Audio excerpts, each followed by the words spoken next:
Wassalatu wassalamu ala ashrafil anbiya'i wal mursalin Sayyidina wa maulana Muhammad khataman nabiyyin wa ala alihi wa sahbihi ajma'in, amma ba'du. Alhamdulillah, kita yang seperti biasa setiap Senin pukul 9 kita memulai dengan burdah dan dilanjut dengan kajian tasawuf bergantian antara kita kajian kitab Idhah dan kajian kitab Ihya Ulumuddin. Dan kita memasuki bab yang pertama dari yang sebelumnya sudah kita bahas. Ada beberapa bab di kitab Ihya-nya Al-Imam Ghazali dan juga sudah kita bahas sedikit tentang manaqib biografi sejarah Al-Imam Abi Hamid Muhammad bin Muhammad Al-Ghazali At-Tusi rahimahullah ta'ala. Nah, sekarang kita masuk ke bab yang pertama. Di keutamaan fadl ilmi wa ta'lim wa ta'allum wa syawahid min al-naqli wal aqli. Tentang masalah keutamaannya ilmu, keutamaannya mengkaji ilmu, keutamaannya belajar dan mengajar. Nah, keutamaan-keutamaan dengan bukti-bukti dari Quran dan hadis Nabi Muhammad SAW. Banyak sekali sebetulnya. Cuman ini dinukil oleh Al-Imam Ghazali. Dikatakan syawahiduha minal Quran. Qauluhu ta'ala, Allah Subhanahu wa ta'ala berfirman, syahidallahu annahu la ilaha illa huwa wal malaikatu wa ulul ilmi. Allah Subhanahu wa ta'ala berfirman, syahidallahu. Allah Subhanahu wa ta'ala bersaksi bahwasanya tidak ada Tuhan selain Dia, Allah. Wal malaikatu, dan malaikat, wa ulul ilmi, dan orang-orang yang punya ilmu, ulama-ulama, orang-orang yang berilmu. Kata Imam Ghazali, fanzur kaifa bada'a subhanahu wa ta'ala bi nafsihi wa thanna bi malaikatihi wa thallatha bi ahli ilmi wa nahika bi hadha syaraf syarafan wa fadlan wa jalalan wa nabla. Lihatlah bagaimana Allah Subhanahu wa ta'ala memulainya dengan dirinya, dengan Allah Subhanahu wa ta'ala, syahidallahu. Kemudian wal malaikatu, malaikat. Kemudian yang ketiga wa ulul ilmi, orang yang punya ilmu. Dan ini cukuplah bagi kita dengan ditaruhnya orang-orang ahli ilmu nomor 3 tadi, menunjukkan syarafan, kemuliaan, wa fadla, kelebihan, keutamaan, dan kejelasan dan ketinggian derajat orang-orang yang punya ilmu. Nah, yang dimaksud di sini adalah ilmu syariat Allah Subhanahu wa ta'ala. Ilmu ini banyak. Ilmu ini ada ilmu yang wajib kita pelajari, ada yang sunnah kita pelajari. Wajib pun terbagi menjadi 2. Ada ilmu yang wajib secara ain, fardu ain, untuk kita pelajari. Ada ilmu yang fardu kifayah kita pelajari. Ada ilmu yang sunnah kita pelajari, bahkan ada yang makruh dan haram kita pelajari. Ya. Yang dimaksudkan di sini adalah ilmu syariat Allah Subhanahu wa ta'ala. Nah, kemudian kalau ilmu yang wajib fardu ain adalah ilmu tentang hal-hal yang wajib kita lakukan. Misalkan sholat 5 waktu, kita wajib belajar ilmu sholat, caranya sholat seperlunya, yang wajib saja. Ya, kita sholat 5 waktu. Nah, sholat itu yang wajib seperti apa? Rukunnya bagaimana? Syarat yang menjadikan kesahannya sholat itu bagaimana? Ini yang wajib kita ketahui. Tidak sampai detail dalilnya apa, ini tidak perlu. Itu fardu kifayah malah. Nah, kemudian wa qala Allah ta'ala yarfa'illahu alladhina amanu minkum walladhina utul ilma darajat. Allah Subhanahu wa ta'ala mengangkat orang-orang yang beriman, ya, dari kalian, walladhina utul ilma darajat, dan orang-orang yang punya ilmu derajat, diangkat derajatnya. Dikatakan Ibn Abbas radhiyallahu ta'ala anhuma, lil ulama darajatun fawqal mu'minina bisab'i mi'ah darajat. Derajatnya ulama itu di atasnya kaum mukminin, orang-orang beriman yang lain itu 700 derajat. 700 derajat. Luar biasa, 700 ya, 700 derajat. Ma baina darajatain masiratu 500 am. Antara derajat yang satu dengan yang lain, jadi derajat yang satu dengan derajat yang kedua, antar derajat ini masirah perjalanan 500 am, 500 tahun. Nah ini 700 derajat. Perbandingan antara ulama dengan kaum muslimin yang lain. Nah, kalau ulama itu ulama yang hak. Nanti ada penjelasan di sini bahwa beliau menegaskan tentang ulama yang seperti apa, yang betul-betul mempunyai keutamaan dan kemuliaan tersebut. Ulama yang seperti apa? Karena kategori ulama itu kan banyak. Ada ulama-ulama yang dia bisa menjadikan kita ini mendapatkan pencerahan dan memahami mana jalan yang benar dan mana yang salah. Ada ulama-ulama justru malah menyesatkan, mengajak kita ke jalan yang salah. Dan ulama itu tahu kalau kita melakukan hal yang salah. Ada lagi ulama yang mengajak kita ke jalan salah dan dia juga melakukan hal yang salah, tapi tanpa menyadari kalau dia itu salah. Wah, ini lebih medeni. Ya, lebih menakutkan adalah orang yang sesat dan menyesatkan tapi tidak menyadari kalau dia telah sesat. Itu medeni kan? Dia tidak menyadari, dia still yakin, dia yakin banget kalau dia benar, padahal dia salah. Dan dengan kesalahannya tersebut dia telah membawa banyak orang untuk sama-sama tersesat. Jadi bukan dia sendiri yang tersesat, tapi banyak orang. Dengan dia punya keyakinan kalau dia benar. Kata Imam Ghazali, orang yang seperti ini susah untuk tobat. Kenapa? Karena dia tidak menyadari kalau dia salah. Orang kalau menyadari kalau dirinya salah, itu kan kemungkinan tobat masih ada. Kemungkinan dia sadar dan berbalik dan memperbaiki kesalahannya itu kan masih besar. Tapi yang jadi masalah, orang tidak sadar kalau dia salah. Terus mau memperbaikinya gimana sedangkan dia tidak sadar kalau salah? Hah? Gimana caranya?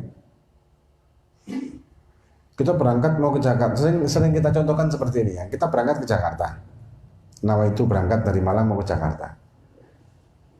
Tapi di Purwosari sana itu kita bukannya belok kiri ke arah Pandaan kalau di jalur bawahnya, tapi kita lurus ke arah Warung Dawa. Diingatkan, salah, kata Jakarta, iya, salah, ini belok kiri, enggak, ini yang benar, ini jalanannya lebih cepat. Sampai di Warung Dawa sana belok kanan. Jebus-jebusnya di mana? Bukan, Probolinggo. Sebelumnya Tongas.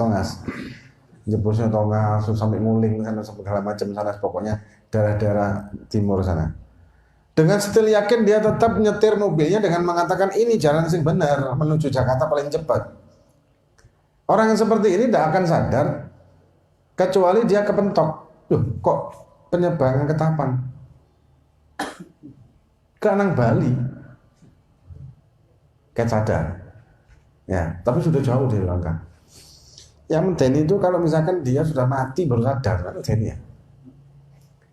Nah, orang-orang yang tidak sadar kalau dia salah ini menakutkan. Loh, ulama kok bisa salah? Manusia. Yang tidak bisa salah itu hanya Nabi dan Rasul. Manusia ini mahal khata' wan nisyan. Nah. Dan kategori ulama yang seperti apa dulu?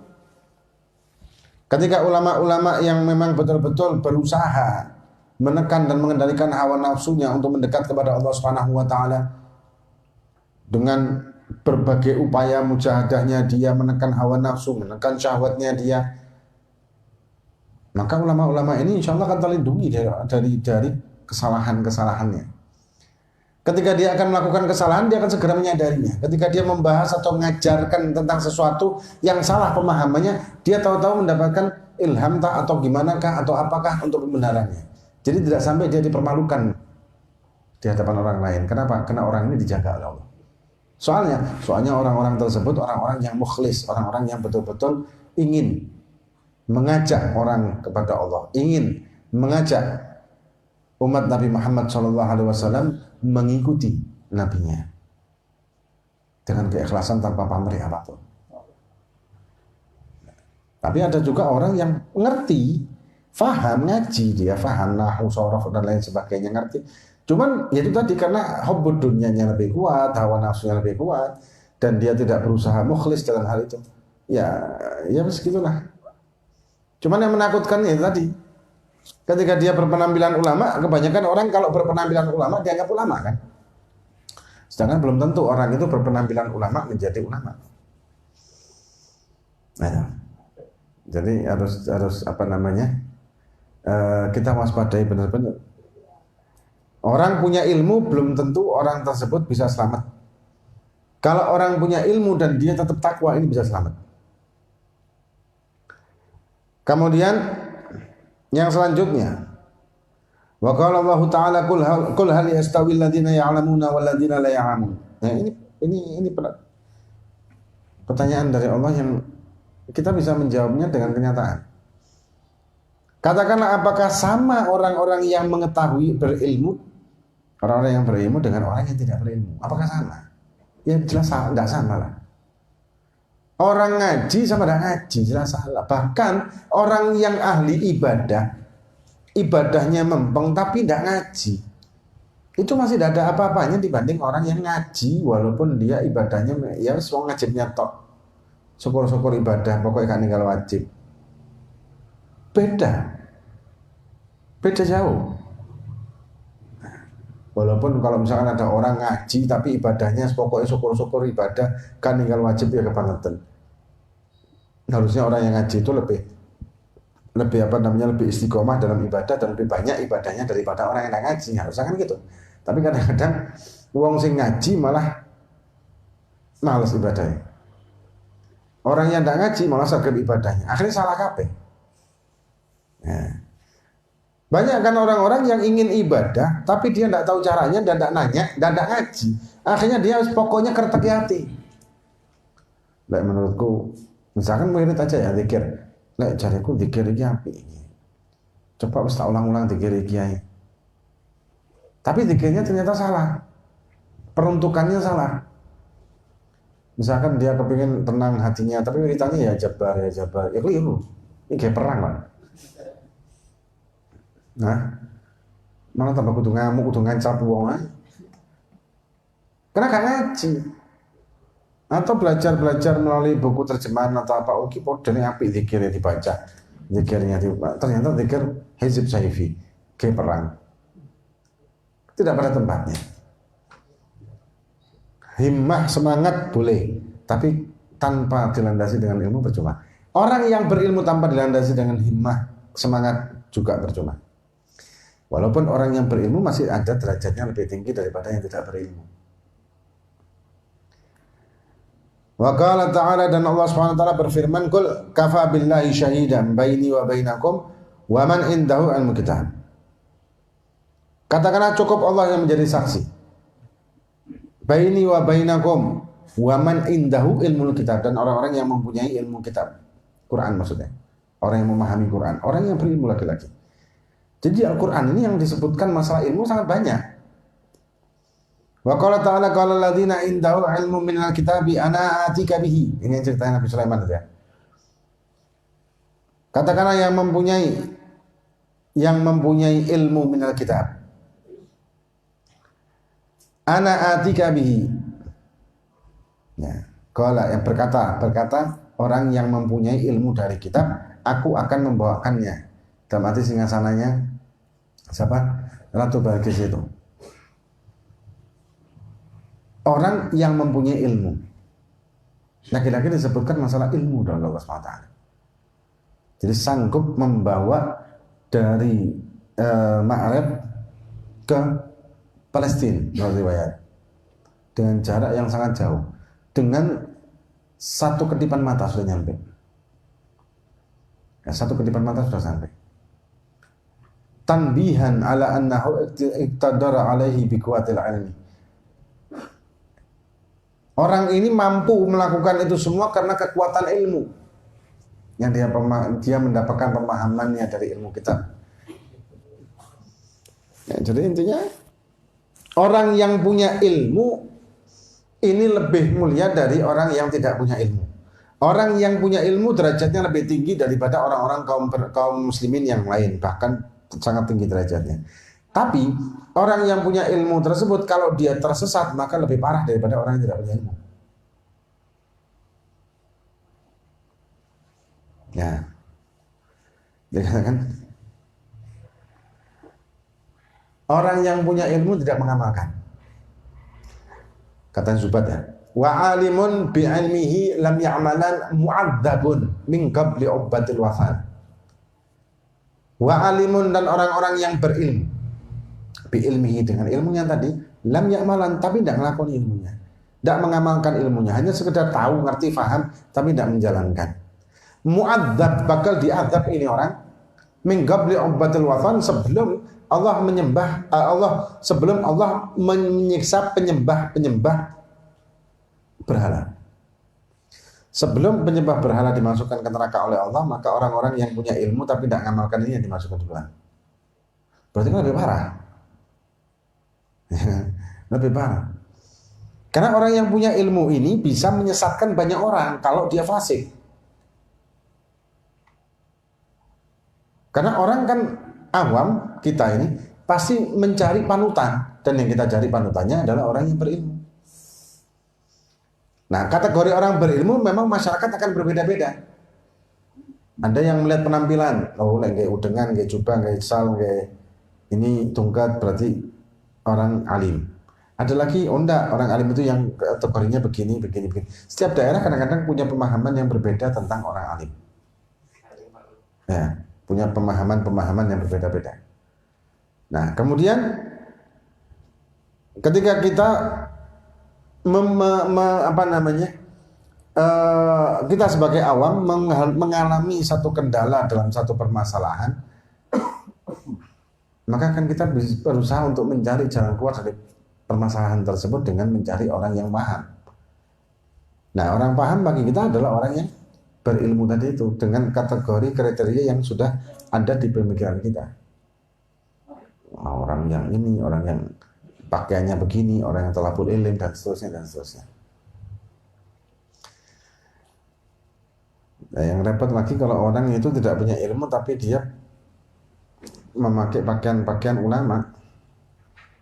Akhirnya ditanya hukum, tidak bisa jawab, terus jawab sekenanya karena malu, lebih parah. Soalnya kadang-kadang ada yang nanya, gimana kalau misalkan kita pakai pakaian itu untuk sunnahnya? Kan sunnah kita pakai imamah, pakai syal, pakai jubah, itu kan sunnah. Iya, sunnah memang. Cuman ketika ini menjadi kriteria atau kategori ulama atau menjadi identitas dari seorang ulama, ketika pakaian tersebut dikenakan di halayak umum, maka lebih baik jangan dipakai kalau memang kita bukan ulama. Nah, kita ingin mendapatkan sunnahnya, kita pakai di rumah ketika kita sholat malam. Nggak masalah. Atau kita ngimami, atau kita macak di depan bojo kita pakai imam, pakai jubah, gitu, nggak masalah. Nah, kan nggak apa-apa. Tapi kalau keluar ke halayak sedangkan dia bukan ulama, bahaya ini. Bahaya. Diudengi segala macam, terus kongkon ceramah ini ngawur lagi. Kayak tungket. Ya dibalul-balul, kan ada kan orang kayak gitu ya, dibalul-balul bisa kayak udang-udangnya sak geden-geden. Nggak cukup saban sal itu dibikin udang. Sal kan tebel ya. Jadi udangnya gede gitu, terus dikalungi tasbih, gak cukup siji loro tasbihnya, dikocomoto ireng, kasih jubah, kasih tungket, kongkon ceramah ini ngelambiar, ngalur ngidur gak karuan. Ini haram loh kayak gini nih. Ini haram. Andai kata ini buat lucu-lucuan, ini istihza bi sunnatin Nabi Muhammad SAW. Ini penghinaan, peremehan dan merendahkan sunnah Nabi. Imamah itu sunnah, jubah ini sunnah. Mulia ini. Di Hadramut tidak boleh orang pakai imamah kecuali ulama besar. Ya, walaupun ada regenerasi, boleh asal thalabul ilm, boleh pakai imamah. Dan dibedakan antara imamah alim atau imamatul tulab dengan imamah suk, ahli suk. Orang-orang pasar itu beda, ada imamahnya sendiri. Kalau kan tasbih juga tidak sembarangan orang boleh tahu tasbih. Kalau gak jantep, tidak boleh pakai tukang tasbih. Nah itu tuh jantep begitu orang mahrum. Nah, jubah lah ini. Wah, hati-hati zaman sekarang ini hati-hati. Kalau gitu bisa istihza kita nanti kan, istihza dengan sunnah Nabi. Orang mungkin paham iki wong bahlul dipacai ulama. Orang paham, kebanyakan paham. Tapi kan berarti kan istihza. Dia tidak bakal nyesatkan orang. Dia ngomong apapun dia diguyu ke orang. Tidak bakal jadi fatwa. Iya, tapi kan dia ini istihza pakai pakaiannya. Apalagi kalau misalkan dia ini dengan polosnya menganggap dirinya sudah diangkat jadi ulama oleh banyak orang, dia tetap pakai pakaian itu bikin majelis dewi, ngajis ngamur gimana? Akhirnya dhalla wa adhal, sesat dan menyesatkan. Tak karu-karuan. Alhasil. Wa qala ta'ala wa qala alladziina utul ilma wa ilakum thawabullahil khaira. Ini sudah jam 9. Ini kita lanjut di Senin yang akan datang insyaallah. Moga-moga kita dijadikan oleh Allah Subhanahu wa taala masuk ke dalam golongan orang-orang yang berilmu, orang-orang yang diridhoi oleh Allah Subhanahu wa taala dengan ilmu yang manfaat dunia, manfaat akhirat, dan moga-moga kita nanti di yaumil qiyamah bersama-sama dimasukkan ke dalam rombongan Nabi kita Muhammad sallallahu alaihi wasallam. Amin. Amin. Itu. Amin. Latif kata. Amin.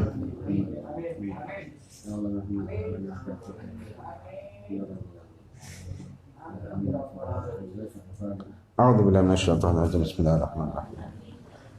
Ya kana abdu ya kana sa'in. Amin.